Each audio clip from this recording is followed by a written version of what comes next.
جو اتنے کد کاٹ والی ہماری لیڈر پاکستان کی جو پہلی مسلم خاتون ہیں، جو پہلی وزیر اعظم ہیں، محترمہ بینظیر بھٹو شہید، وہ خاتون ہیں جو 2 دفعہ اس ملک کے اندر پرائم منسٹر رہیں۔ محترمہ بینظیر بھٹو شہید اتنے قد کاٹ اور اتنی قدآور شخصیت ہیں کہ ان کے والد ذوالفقار علی بھٹو کا اگر نام لینا میں ضروری یہاں سمجھتا ہوں کہ جنہوں نے اس ملک کو، چونکہ پاکستان کے اندر تو 56 کا کانسٹیٹیوشن بنا، 62 کا کانسٹیٹیوشن بنا، لیکن وہ کوئی کانسٹیٹیوشن وہ مارشل لاء کی پیداوار تھے۔ الٹیمیٹلی کانسٹیٹیوشن ذوالفقار علی بھٹو نے 73 کا دیا۔ ذوالفقار علی بھٹو نے اس ملک کو ایٹمی طاقت بنایا۔ ذوالفقار علی بھٹو نے قادیانیوں کو کافر ڈکلیئر کیا۔ ذوالفقار علی بھٹو نے اس ملک کو سٹیل مل جیسا تحفہ دیا۔ اب اس شخصیت کے خلاف ایک ایسی خاتون جس کا کوئی اپنا کوئی وقار نہیں ہے، کوئی سٹیٹس نہیں ہے، اور اس نے اتنا بیہودہ ٹویٹ کیا جس میں اس نے محترمہ بینظیر بھٹو شہید کو سکینڈلائز کرنے کی کوشش کی، اور ان کو ایسا بیان وہ ٹویٹ کرنے کے بعد جو پاکستانی پبلک ہے اور اسپیشلی جو اس کے فالوورز ہیں، پیپلز پارٹی کے جیالے لوگ جو ہیں، وہ تو جانے قربان کرنے والے لوگ ہیں، وہ تو جانے دینے والے لوگ ہیں، اور انہوں نے ثابت بھی کیا کہ انہوں نے جانے دی ہیں۔ تو ہم نے سائبر کرائم کے تحت ہم نے اپلیکیشن دی۔ شکیل عباسی صاحب پریزیڈنٹ ہیں پیپلز پارٹی کے ضلع اسلام آباد کے، انہوں نے یہ اپلیکیشن ان پرسن دی جس پہ ایف آئی اے نے پرچہ نہیں دیا، اور ہم 22A/22B کے تحت گئے۔ ہاں میں یہ سمجھتا ہوں کہ جو انہوں نے کامنٹس دیے ایف آئی اے نے، انہوں نے کہا کہ جی اس میں ایگریوڈ شخص دے سکتا ہے، تو اس ایشو پہ میں انشاءاللہ کورٹ کی معاونت کرنے جا رہا ہوں، جس پہ نمبر آف ججمنٹس بھی میں پیش کروں گا کہ ایگریوڈ کون ہوتا ہے اور کون شخص جو ہے وہ اس پہ پرچہ دے سکتا ہے۔ میں ذاتی طور پہ ایک کرکس اس کا بتا دیتا ہوں کہ لا یہ کہتا ہے، اس میں PCRL کے 2016 ہے،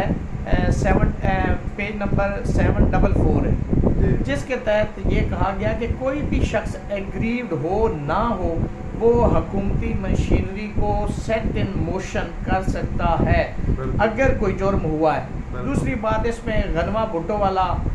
میر مرتضیٰ بھٹو شہید والا کیس ہے، اس میں پہلی FIR جو ہے وہ پولیس دیتی ہے، دوسری جو ہے میر مرتضیٰ بھٹو شہید کے ملازم کی طرف سے ہوتی ہے، اور تیسری غنوہ بھٹو کی طرف سے ہوتی ہے۔ تو اس میں جو پہلی 2 FIR ہوئی تھیں تو اس میں تو پھر ایگریڈ اس کو محترمہ کو ہونا چاہیے تھا، غنوہ بھٹو کی ہونی چاہیے تھی اپلیکیشن، تو پہلی 2 FIR انہوں نے کس لا کے تحت دی۔ اور جب ہم رولز کی بات کرتے ہیں، FIA رولز، اس کے اندر رول 5 اور سب رول 4 ہے، جس کے اندر انہوں نے کہا کہ کورٹ اس پہ جو ہے وہ CRPC اپلائی کرے گا۔ اور اگر ہم پیکا کو دیکھیں جو prevention of electronic crime act ہے، اس کا سیکشن 2 دیکھیں اور اس کا سب سیکشن 7 دیکھیں، تو اس کے اندر بھی پرووائڈڈ ہے کہ اس کے اوپر جو ہے وہ کوڈ جو ہے وہ 154 یعنی CRPC وہ اپلائی کرے گا۔ تو 154 کے جتنے انگریڈینٹس ہیں، FIR کیسے ہوتی ہے، انفارمیشن کیسے جاتی ہے، وہ ساری کی ساری اس پہ اپلائی کرے گی۔ اور میں سمجھتا ہوں کہ وہ تو سیکشن 20 کی FIA کی بات کرتے ہیں، میں سمجھتا ہوں کہ سیکشن 10 سائبر ٹیررزم ہے، یہ چونکہ ایک سیکٹ آف سوسائٹی ہے جس کے اندر سینس آف سیکیورٹی اور لوگوں کے اندر خوف و ہراس ہے اور پینک ہے کہ اس خاتون نے اتنا بڑا کر دیا، تو ہر شخص اپنی عزت نفس کو بچانے کے لیے ایک تذبذب کا شکار ہوگا، تو یہ ٹیررزم ہے۔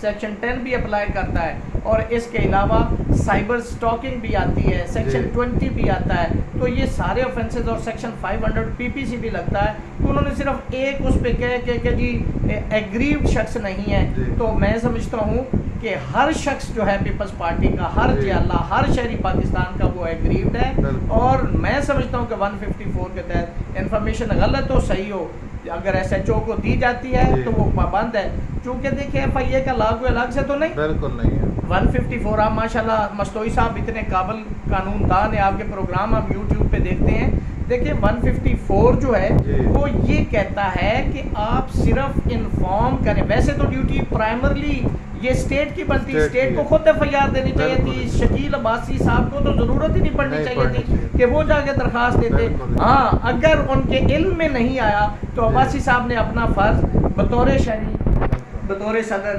پوری کر دی۔ جناب یہ تھے ریاست علی اعداد صاحب ایڈوکیٹ سپریم کورٹ، جو سنتھیا ریچی کے خلاف آج دلائل دینے جا رہے ہیں. اب دیکھتے ہیں کہ ان کے دلائل سے